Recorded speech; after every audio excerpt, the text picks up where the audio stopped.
Guys, तो कैसे आप सब लोग? आशा करता हूँ कि आप सब बढ़िया होंगे। तो स्वागत है आपका हमारे हिंदी के उड़ान सीरीज में, और ये हमारा समास का चौथा लेक्चर। इसके पहले कुछ लेक्चर में हमने समास के बारे में जाना था, उसके भेद देखे थे और हमने लगभग 4 भेद उसके खत्म कर लिए थे। अब बारी है इसके 5वें भेद, द्वंद्व समास। तो एग्जैक्टली द्वंद्व समास होता क्या है? इसमें जो है वो दोनों के दोनों पद हमारे प्रधान होते हैं, मतलब दोनों के दोनों पद एक दूसरे समान होंगे, दोनों में कोई भी समानता होगी, या फिर वो दोनों पद एक दूसरे के विलोम शब्द होंगे। ठीक है, जैसे कि मैं बात करूं,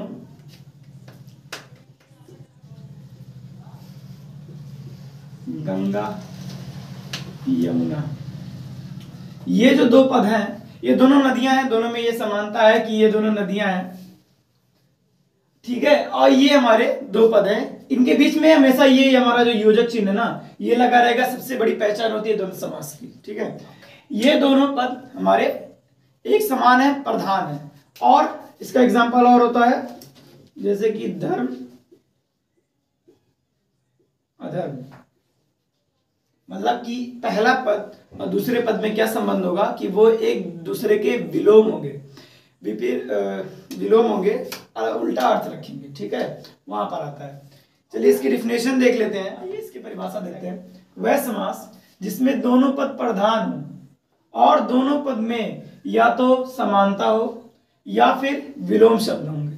मतलब कि दोनों पद जो होंगे हमारे, वो या तो एक समान होंगे, एक जैसे, मतलब कुछ समानता होगी उनमें, या तो दोनों एक दूसरे के एकदम अलग होंगे, विपरीत अर्थ रखेंगे। ठीक है, वहां पर हमारा क्या होता है? द्वंद्व समास होता है। जैसे कि माता पिता, माता पिता में ये जो है ना, ये दोनों एक समान समानता रखते हैं। ठीक है, इनकी दोनों की समान प्रधानता है, दोनों आपस में समान है। दिन रात, दिन रात का, ये दोनों एक दूसरे के क्या है? विलोम शब्द हैं। उसी तरह से हमारा स्वर्ग और नरक, ये भी हमारा क्या है? एक दूसरे के विलोम शब्द हैं।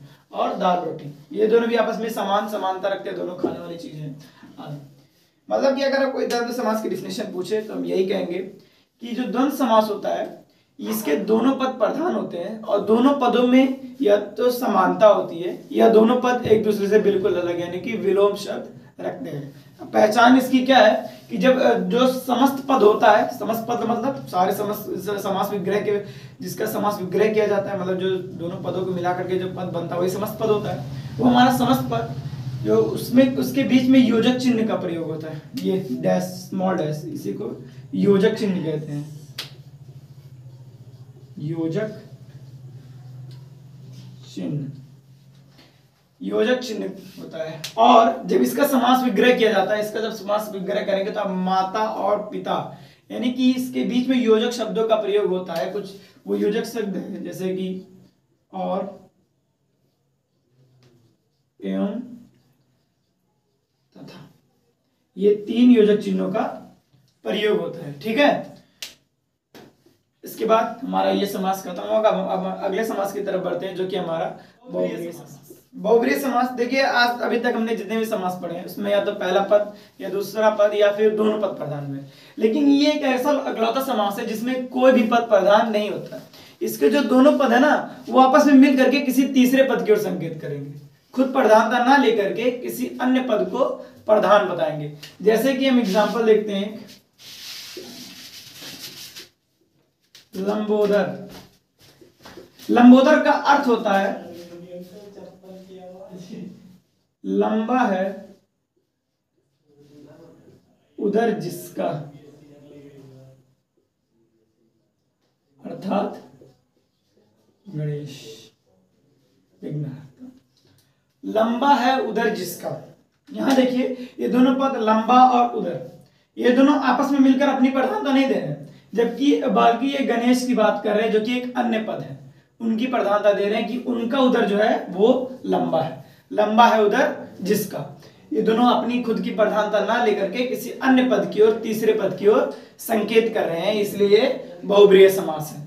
इसके हम डिफिनेशन देख लेते हैं कि क्या। तो बहुब्रीहि समास वह समास जिसके दोनों पद खुद प्रधानता ना लेकर किसी तीसरे पद की ओर, तीसरे पद को प्रधानता देते हैं। मतलब वही मैंने बताया, खुद प्रधान ना होकर के किसी तीसरे की ओर संकेत करे, किसी तीसरे को प्रधानता दे, वहां पर हमारा क्या आता है? बहुब्रीहि समास। चंद्रमुखी, यहाँ ना चंद्र अपनी परिभाषा ले रहा है, ना मुखी अपनी परिभाषा ले वो प्रधानता ले रहा है। यहाँ क्या हो रहा है, चंद्र के समान मुख वाली किसी तीसरी को ये क्या दे रहा है, हमारा प्रधानता दे रहा है, उसको प्रधानता दे रहा है कि वो चंद्र के समान मुख वाली है। ये नहीं, ये अपना कुछ नहीं कर रहा है, ये सिर्फ बता रहा है कि वो इस तरह से है, बस ये प्रधानता नहीं ले रहा है। उसी तरह से नीलकंठ, नीला है कंठ जिसका अर्थात शिव, ये शिव की ओर संकेत कर रहे हैं कि उनका कंठ नीला है, ठीक है, वो इस तरह से प्रधान है, हम नहीं है।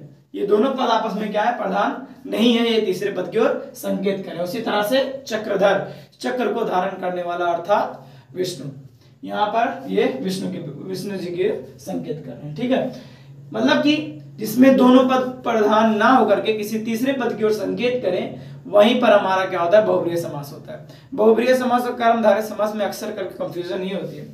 तो आप जिस प्रकार से समास विग्रह करेंगे ना, उसी हिसाब से उसको लिखेंगे। जैसे कि मैं ये कहूँ नीला कंठ, ये जो है पहला पद जो है वो दूसरे पद की विशेषता बता रहा है, ये तो हमारा कर्मधारय भी समास हो सकता है। तो हम अगर इसकी जो है समास विग्रह ये लिखें कि नीला है कंठ, ठीक है, तो यहाँ पर जो होगा वो हमारा कर्मधारय समास हो जाएगा। लेकिन जब ये लिखेंगे नीला है कंठ जिसका, जब हम इस समास विग्रह में किसी तीसरे पद की ओर संकेत किया जाए, तब वहां पर हमारा बहुब्रीहि समास आता है। जो समास है ना, वो ज्यादातर समास विग्रह पर ही डिपेंड करता है। आप समास विग्रह के आधार पर ही बताएंगे कि कौन सा समास है, इसलिए वर्णों का समास विग्रह करना आपको आना चाहिए, ठीक है। तो बाकी हमारा समास चैप्टर खत्म हो गया है। अब मैं कल आपके लिए कुछ इसके क्वेश्चंस ले आऊंगा, ठीक है। बधाई हो आप सभी को। बाकी आप लोग अच्छे हैं और भी अच्छा बनने की जरूरत है। आपका दिन मंगलमय हो।